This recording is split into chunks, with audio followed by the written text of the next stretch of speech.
Tabamiruka asinga okubeera ow'amaanyi mu nsi yonna.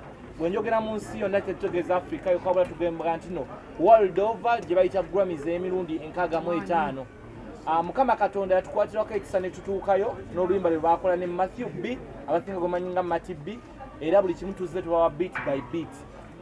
So olw'enteekateeka za Mukama twaliyo era ne tukyebaliza Mukama.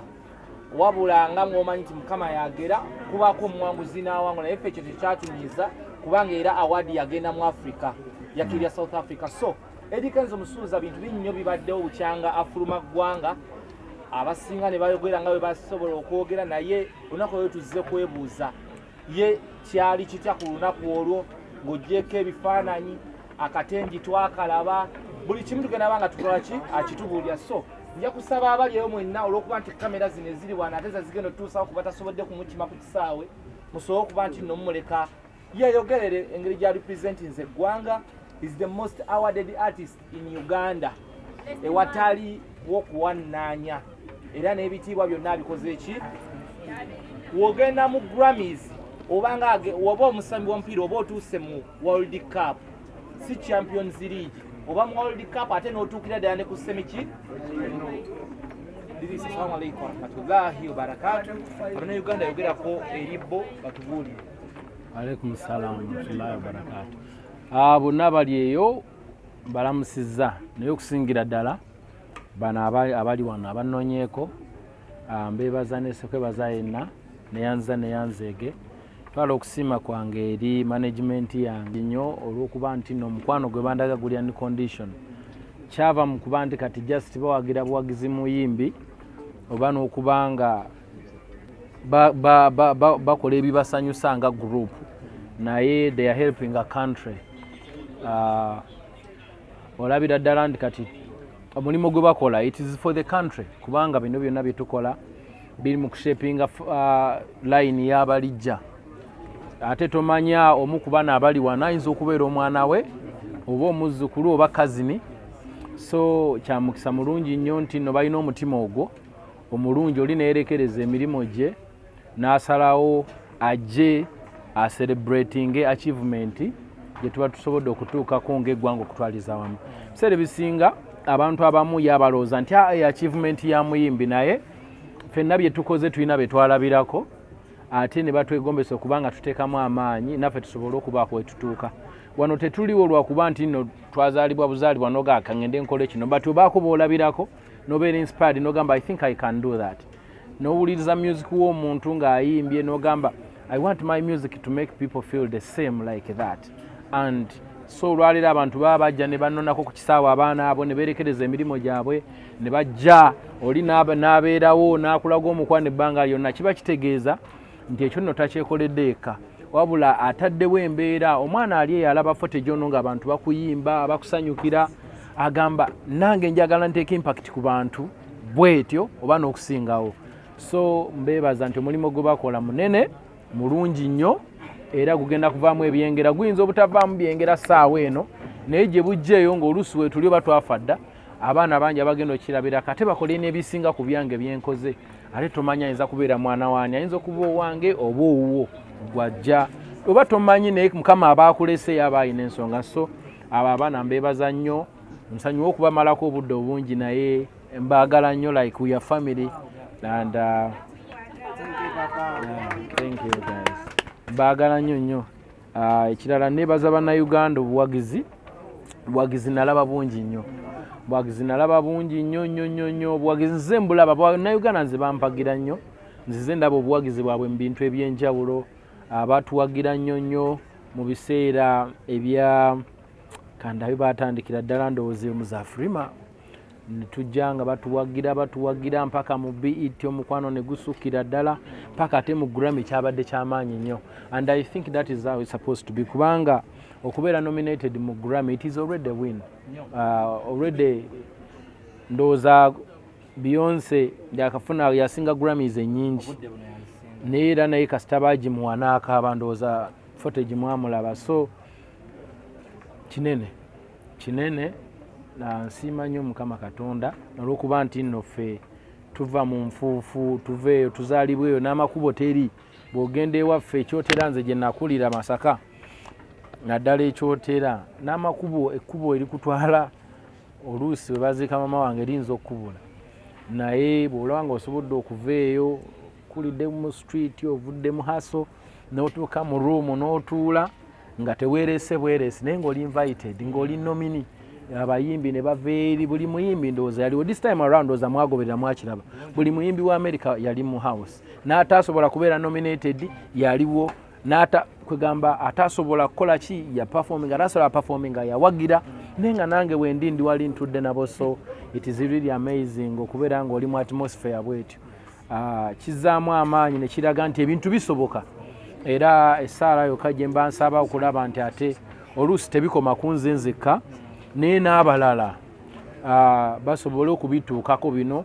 Kansuubire nti kino kye tukola it can inspire someone somewhere, era kisobola n'okushapinga generations eziddako zituleetera ebintu bingi nnyo wano. Oluusi nze nnyinza obutasobola kumalayo byonna, naye Mukama Katonda omulungi ow'ekisanze nkimanyi eggwanga lyaffe alyagala, eyankwata nanzija eno nantuusa wano asobola okukwata omulala.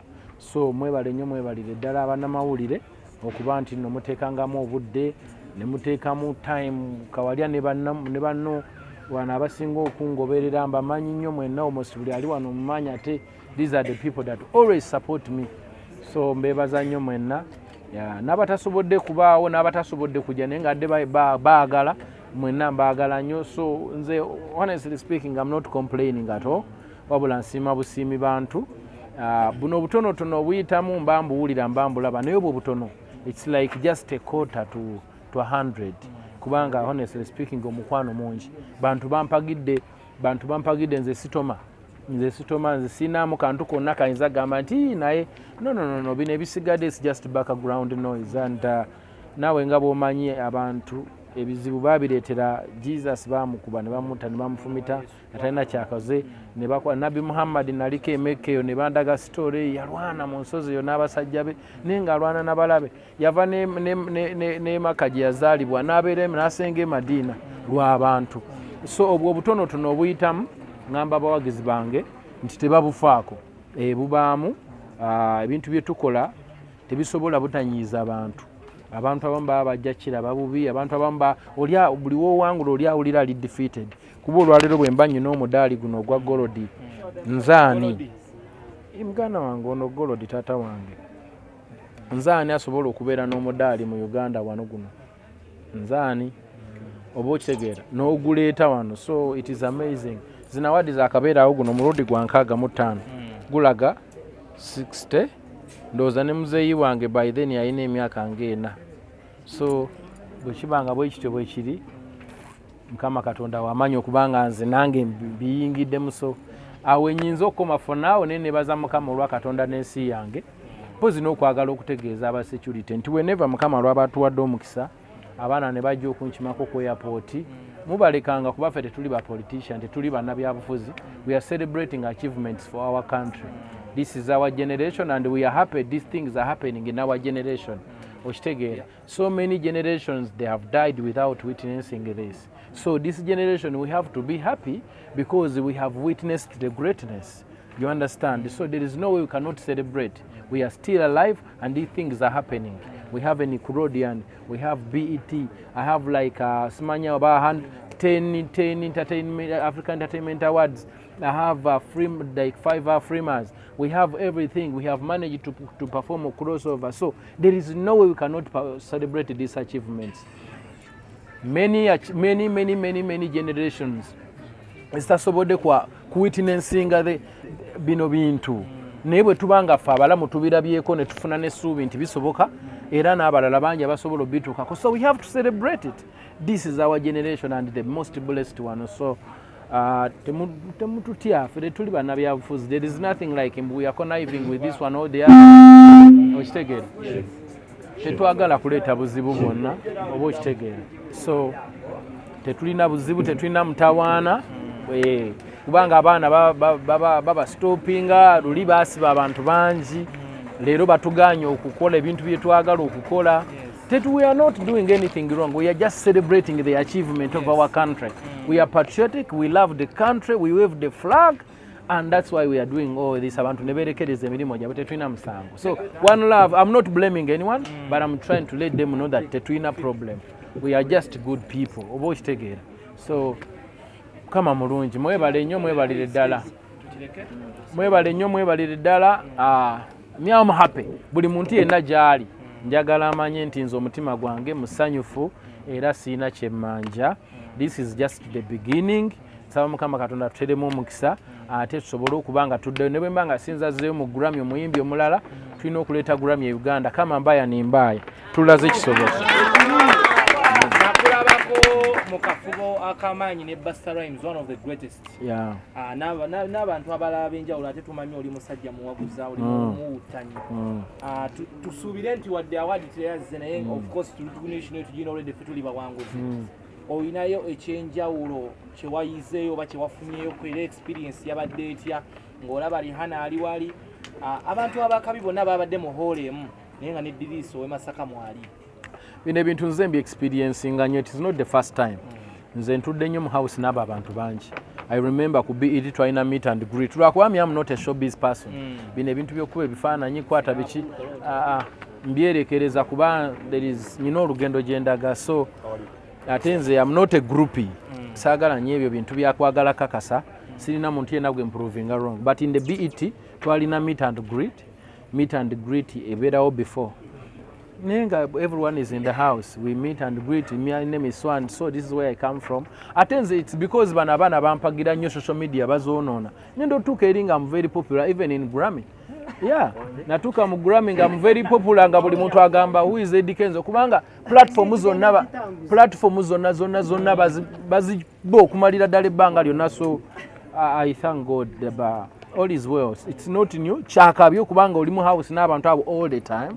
Kubanga basanga ku festival basanga wa yeah man I'm blessed child I'm good amen tu abamawule tugenda kukwata ekibuzo bimu 2 3 4 5 atuge olumalandoza tujja kugenda engeri gyapo yemuko atubenga tuwaniko tulina okugenda powe olweggulo tugenda kukolayo akagundi kapate kaffe tunyumiremu n'abatiimu Eddy Kenzo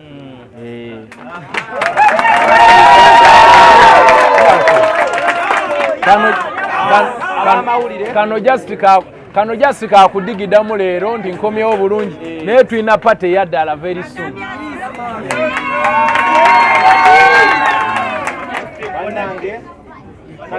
ebibuuzo tusobole okwawanika omukono tusobola nga tulaba ekigenda mu maaso yatandika ndowooza tolinayo kibuuzo